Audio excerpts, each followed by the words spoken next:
ஹாய்ஸ் welcome to all. இன்றைக்கி நம்மளோட Insta சேனல்ஸில் டே 18 வந்துட்டோம். ஸோ எல்லாருக்குமே ஹாப்பி மார்னிங்கே இருந்துச்சு. என்னோடய ஃபேட் கட் ட்ரிங்கை குடிச்சு முடிச்சு ஒர்க் அவுட்டையும் நான் முடிச்சிட்டேன். ஸோ மார்னிங்கே பாட்டு டிவிலே கனெக்ட் பண்ணிட்டேன். ஸோ கொஞ்சம் ஹாப்பியாக நம்ம ஸ்டார்ட் பண்ணிக்கலாம் அப்படின்னு சொல்லிட்டு ஸ்டார்ட் பண்ணி என்னோடய ஒர்க் அவுட்டையும் முடிச்சுட்டு நல்லா ஸ்வெட் ஆச்சு. அதை நோட் பண்ணியும் வச்சாச்சு. இன்றைக்கி என்ன பண்ணோம் அப்படிங்கிறத நோட் பண்ணி வச்சாச்சு. ஆனால் இங்கே வீட்டில் நிறைய வேலை இருந்தது. எல்லா வேலையும் முடிச்சுட்டு இன்றைக்கி நம்ம டீ குடித்தாதான்டா கரெக்டாக இருக்கும் அப்படின்னு முடிவு பண்ணிவிட்டு நான் என்னோடய பட்டர் டீ ஒரு கப்பு ஃபுல்லாக எடுத்துக்கிட்டேன். என் ஹஸ்பண்ட்க்கு நார்மல் டீ, அவர் செகண்ட் டீ குடிக்கிறாரு. அதெல்லாம் குடித்து முடிச்சுட்டு மீதி இருந்த துணி துவைக்கிற வேலை எல்லாமே நான் பார்த்துட்டு இருந்தேன். மேலே துணி காய போடும்போது திடீர்னு இப்படி ஒரு ஷாக் ரியாக்ஷன் நான் ஏன் கொடுக்குறேன் அப்படின்னா, திடீர்னு எங்கேருந்து ஒரு 10-15 குரங்கு அப்படியே வந்துருச்சு. எனக்கு கொஞ்சம் அனிமல்ஸ்னாவே பயம்தான். சரி அப்படியே பார்த்துட்டு இருந்தேன், எங்கே துணி மேலே ஏறிடுமோ அப்படின்னு சொல்லி பார்த்துட்டு இருந்தேன். அது வேறு பக்கம் ஏறி அப்படியே போயிடுச்சு. அதுக்கப்புறம் நான் இன்றைக்கி லஞ்சாக என்ன எடுத்துக்கிட்டேன் அப்படின்னா கேரட் பீன்ஸ் பொரியல் கூட கர்டும் எடுத்துக்கிட்டேன்.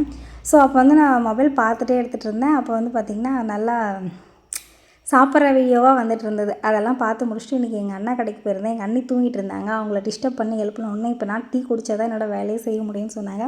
ஓகே, நானும் என்னோடய அண்ணியும் டீ எடுத்துக்கிட்டோம். ஆக்சுவலாக நான் அண்ணிலாம் கூப்பிட மாட்டேன், பேர் சொல்லி தான் கூப்பிடுவேன். ஏன்னா எல்லோரும் ஒரே ஏஜ் அப்படிங்கிறதுனால.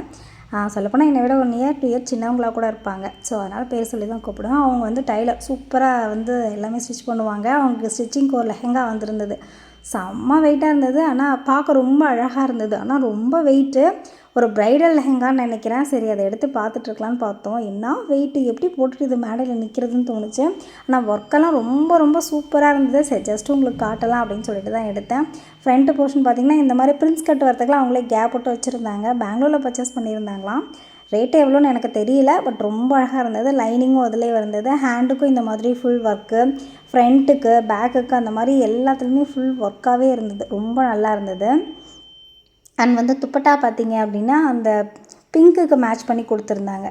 அதெல்லாம் கொஞ்ச நேரம் எடுத்து வச்சு பார்த்துட்டு அதுக்கப்புறம் எங்கள் அண்ணி எனக்காக கிழங்கு வேக வச்சு வச்சுருந்தாங்க. அது நாட்டு சக்கரை தொட்டு கொஞ்சமாக எடுத்துக்கிட்டேன் நான். ஸோ கொஞ்சம் ஹெவியான மாதிரியே எனக்கு ஃபீலாக இருந்தது. அண்ட் அகைன் ஈவினிங்காக ஒரு பட்டர் டீ எடுத்துக்கிட்டேன். அவ்வளோதான், என்னோடய டின்னரையே நான் கம்ப்ளீட் பண்ணுற டைம் வந்துச்சு. 2 வாழைப்பழத்தோடு என்னோடய டின்னரையே நான் ஃபினிஷ் பண்ணிக்கிட்டேன். அண்ட் எப்பவும் போல் என்னோடய ஃபேட் கட் ட்ரிங்க்கும் நான் குடிச்சு முடிச்சிட்டேன். ஸோ இன்றைக்கி கொஞ்சம் அலைச்சல் அதிகமாக இருந்தது. ரொம்ப கொஞ்சம் அலைச்சலாக இருந்தது. அதுக்கு தகுந்த மாதிரி நம்மளோட ஃபுட்டை நம்ம கரெக்ட் பண்ணி எடுத்துக்கணும். நிறைய தண்ணி குடிங்க, அது ரொம்ப ரொம்ப முக்கியம்.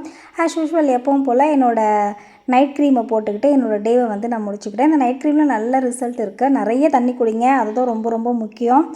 நான் எடுக்கிற ஃபுட்டு என்னோடய இதுக்கு கரெக்டாக இருக்குது. நீங்கள் இன்னும் ஹார்ட் ஒர்க் பண்ணுறீங்க அப்படின்னா இன்னும் உங்களுக்கு தகுந்த மாதிரி கலோரிஸை பேலன்ஸ் பண்ணி எடுங்க. தேங்க்யூ ஃப்ரெண்ட்ஸ், தேங்க்ஸ் ஃபார் வாட்சிங்.